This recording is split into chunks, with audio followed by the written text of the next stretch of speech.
Have you spent decades doing everything right? Maxing out your 401k, living below your means, building up a really nice nest egg? Well, what if I told you that very success could actually trigger a massive tax trap in retirement? One that basically punishes you for being such a great saver. It sounds crazy, I know. So let's dive into this retirement time bomb and figure out how to defuse it. I mean, this quote just says it all, doesn't it? It perfectly captures the shocking reality that so many disciplined retirees run into. It comes from the story of a couple who, they followed all the rules, they did everything right, only to get hit with a financial penalty because of their hard work. It feels completely backward, but trust me, it happens all the time. So let me introduce you to Richard and Carol. Think of them as the poster children for responsible saving. For 35 years, they consistently maxed out their retirement accounts. They drove used cars, took modest vacations, and just let that compound interest work its magic. They did everything. Everything we're all told to do. And it worked. It really worked. By the time they retired, they had an incredible $3.2 million saved up. They thought they had won the retirement game. They were set for life, right? Their portfolio was going to provide all the security and comfort they'd ever need. But then they turned 73, and the rules of the game just completely changed on them. Okay, so here's our game plan. We're going to break down exactly what happened to them. We'll start with the tax trap itself. Then we'll get into the nitty-gritty of how these things called RMDs work and show you why it ends up penalizing high savers. But most importantly, we're going to cover the strategic solution and a clear action plan you can use to make sure this doesn't happen to you. All right, let's kick things off by looking at how Richard and Carol's amazing success story suddenly turned into a huge tax problem. And here's the twist. The government forced them, literally forced them, to withdraw $124,000 from their own accounts. And it was money they didn't even need. This mandatory withdrawal on top of their other income pushed them into a 24% tax bracket. Now get this. This is the crazy part. They spent most of their careers in the 22% bracket. So they were actually paying a higher tax rate in retirement than they ever did while earning a salary. How is that possible? So, what is this thing that forces you to take money out of your own account? Well, it's called a required minimum distribution, or for short, an RMD. And RMD is pretty much exactly what it sounds like. It's the minimum amount of money you are required to pull out each year from your traditional 401k or IRA once you hit age 73. And what happens if you don't take it? Oh, the penalty is huge. A steep 25% of whatever you were supposed to withdraw. They are not messing around. The logic behind all this is actually pretty simple. See, when you contribute to a traditional 401k, you get that nice tax break up front. But you're only deferring the tax. You're not avoiding it. The government was always planning on getting its cut. RMDs are just their way of making sure they finally collect on all that tax-deferred growth you've been enjoying for decades. And this table here shows you exactly how this problem gets worse and worse over time. The withdrawal amount is calculated by taking your account balance and dividing it by this IRS life expectancy factor.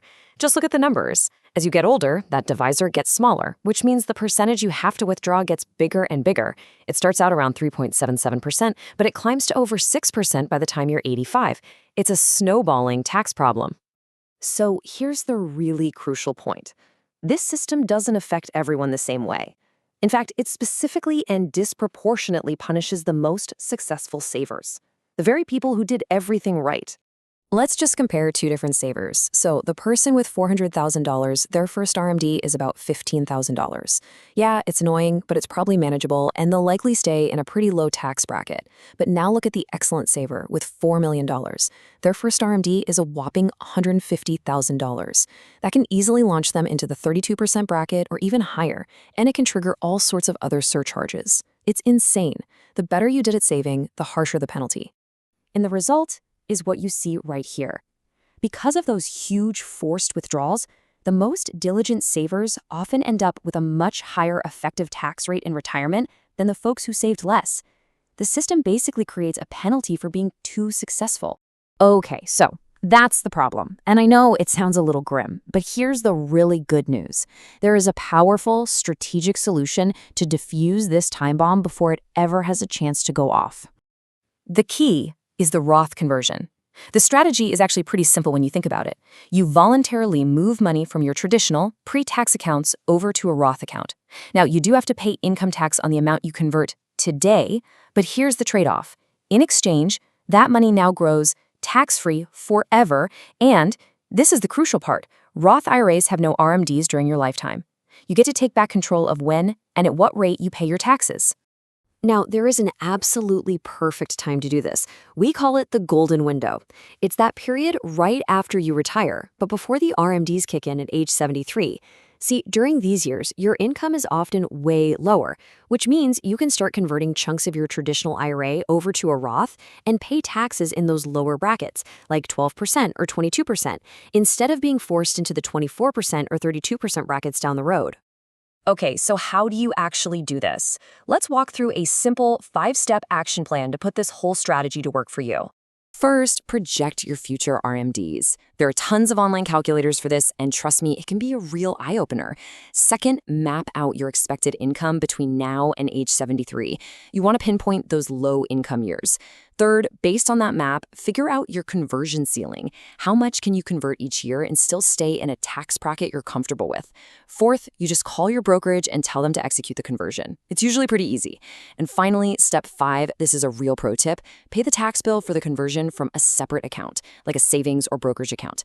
That way, you keep the entire converted amount growing completely tax-free.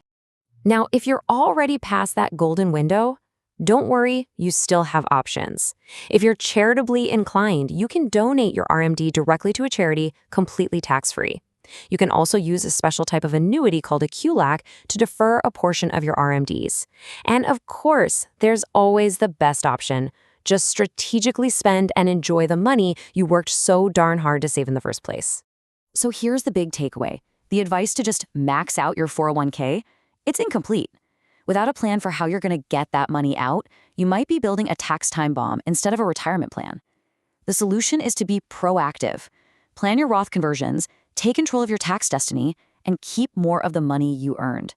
And that really leaves you with one crucial question to think about. What's your plan to defeat